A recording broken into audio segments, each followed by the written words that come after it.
All right. Here we're going to talk about today the difference between the no way and the yes way. And it's about change. How to do it.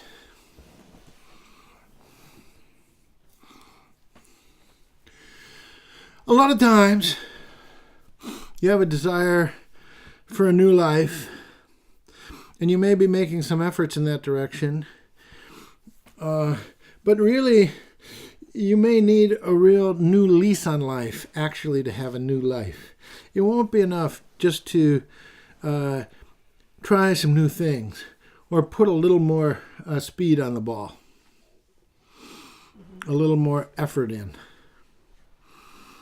You may very well need a new attitude, a new set of assumptions with which to live, in which to live.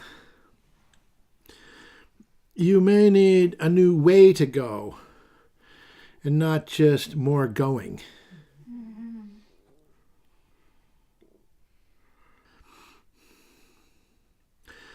The old way, tried and blue, you see, is no way. One needs a new way, and it is yes way. It is an assumption that there is a way and that I can do it. I, with the help of my friends, so forth and so on.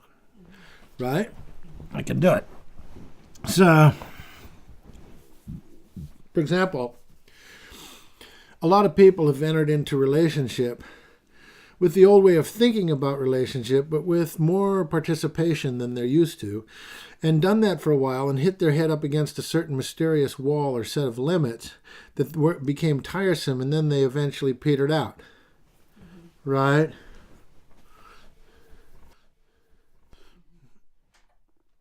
In like a lion, out like a victim of one's own assumptions, really. Whether that's known or not entirely. But that is flirting with relationship itself, really, that whole thing, you see?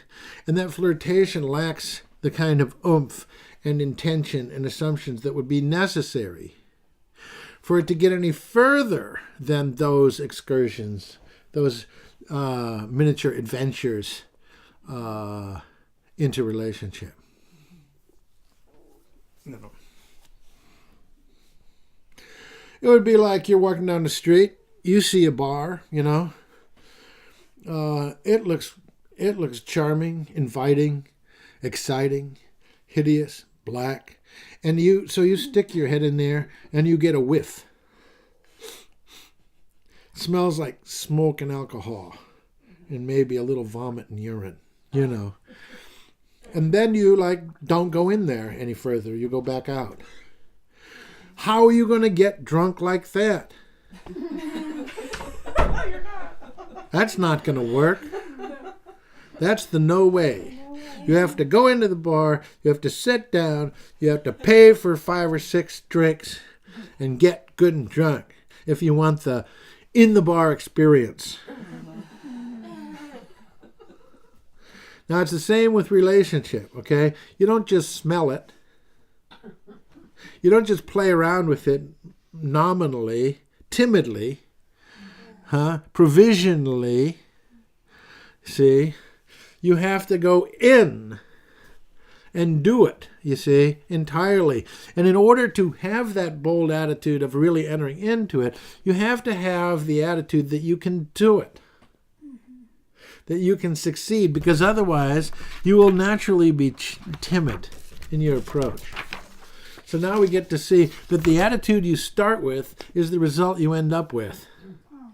It determines the result. You know. And we can say, you know, a lot of people fail because they don't do the work. They don't participate enough. But we can also say, even people that participate a lot, maybe even above and beyond the call of duty, may not get anywhere if their assumptions are stuck.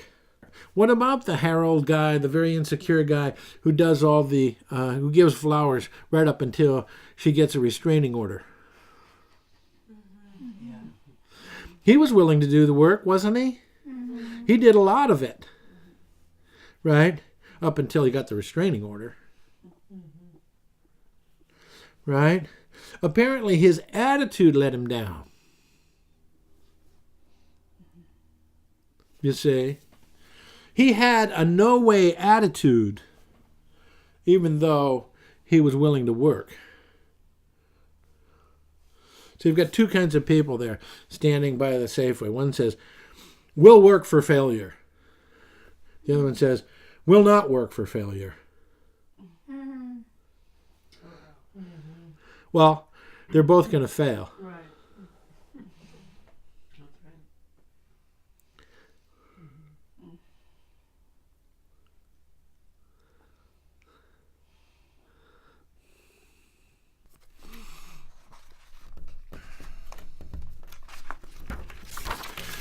If you take the no way, you either don't work at all because you realize there's no use, or you try and try until banging your head against the wall and frustrating and not succeeding, right?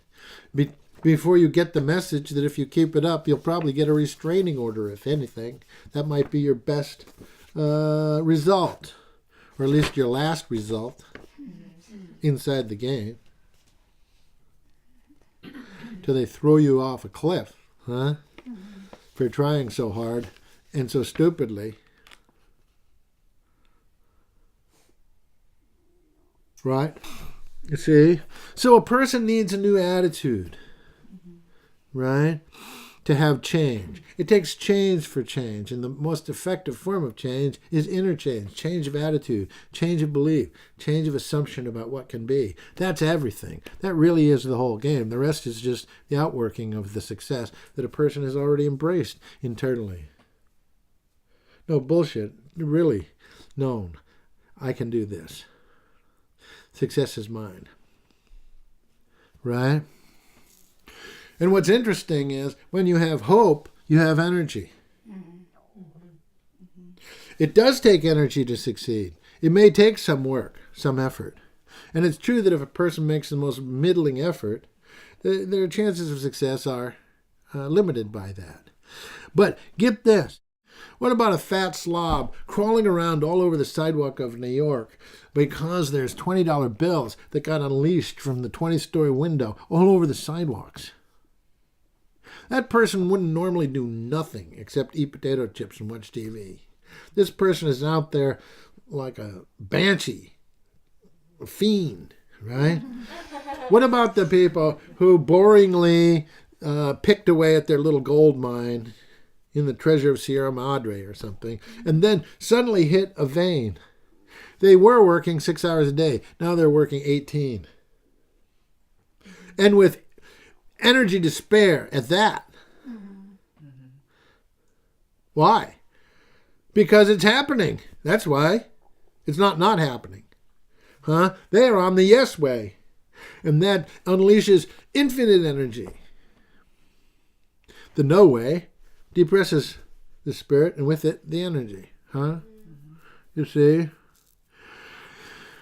So you see, to succeed, you need to be a passionate person, a living person, a person with energy, not a mediocre, tentative person. And you need to be committed to doing what you're doing.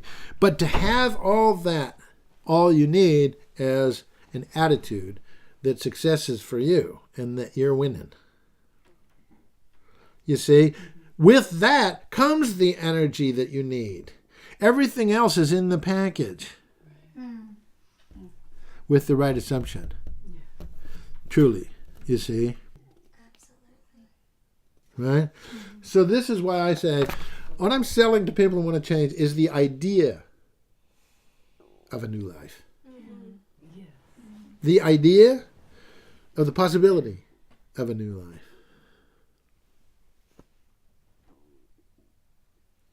That's all. You can take it from there. And you will succeed. Unless you give up that idea. In which case, you will fail.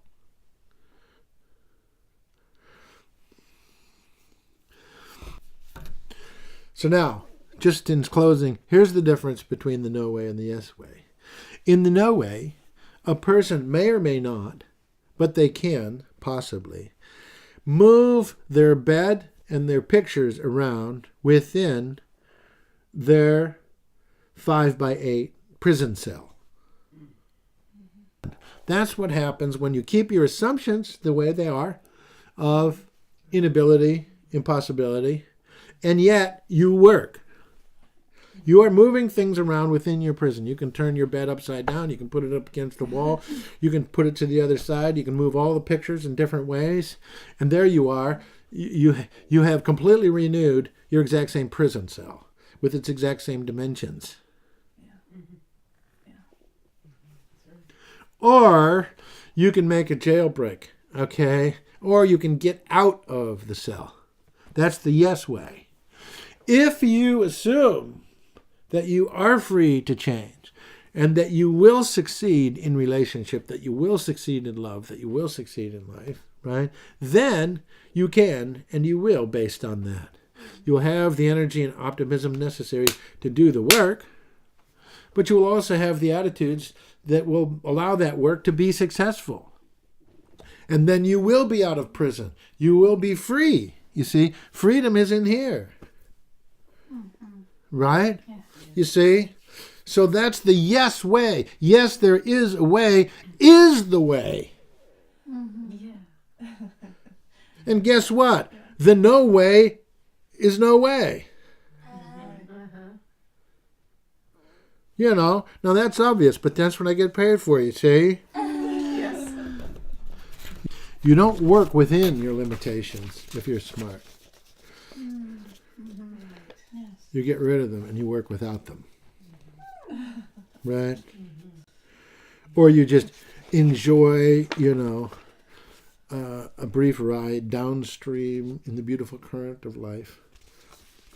While different chicks and stallions and studs swim over to your raft and climb on.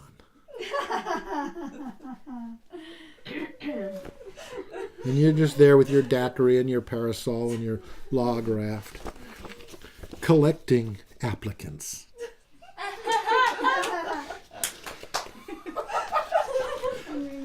That ain't working. That's the way you do it. Money for nothing and your chicks for free.